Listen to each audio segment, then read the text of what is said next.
Jadi nanti di otak manusia itu terjadi sambungan-sambungan yang banyak sekali.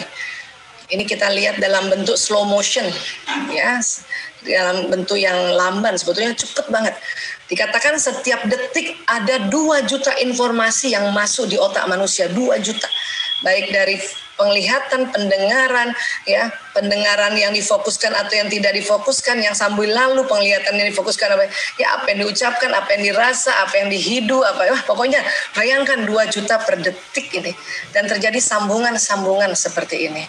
Ya, dan ini luar biasa.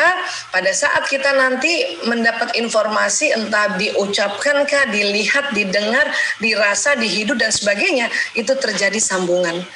Ya, dan itu terjadi listrik di otak kita. Ya, makanya kalau diukur pakai EEG itu kelihatan itu, ya, frekuensi listrik di otak kita. Ya, nah ini kurang lebih kayak gini. Kalau ada informasi yang kita ulang-ulang, maka sambungannya berulang akhirnya jadi tebal kayak gini. Ya, itulah makanya mengapa dalam sistem pendidikan kita ada namanya repetisi repetisi informasi. Kita ulang-ulang informasinya, maka sambungan neuronnya berulang. Ini nanti orang yang tadinya pertama baru tahu kan sambungannya baru 1 nih, kemudian diulang-ulang akhirnya jadi paham.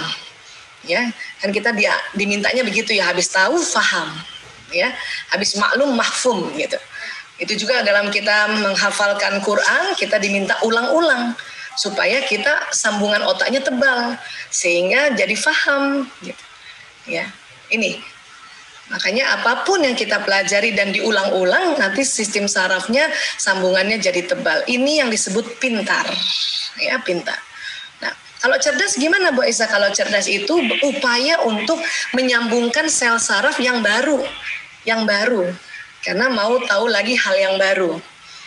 Ya, jadi kalau kita melihat hal yang baru, mendengar hal yang baru, bertemu orang baru, melihat tempat baru, ya, merasakan ya kondisi-kondisi baru, itu membuat cerdas.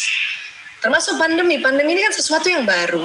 Hampir semua negara ini baru, paling mereka duluan aja beberapa minggu atau beberapa bulan mengatasi pandemi ini.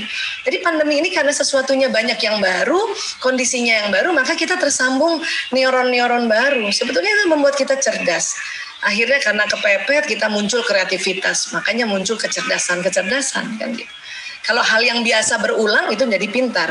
Ya, gitu juga kalau kita sudah hafal Quran 1 juz kan kita akan terjadi sambungan neuron yang tebal. Kemudian kita hafalkan juz baru, itu tersambung lagi neuron yang baru. Diulang lagi dan akhirnya tebal lagi.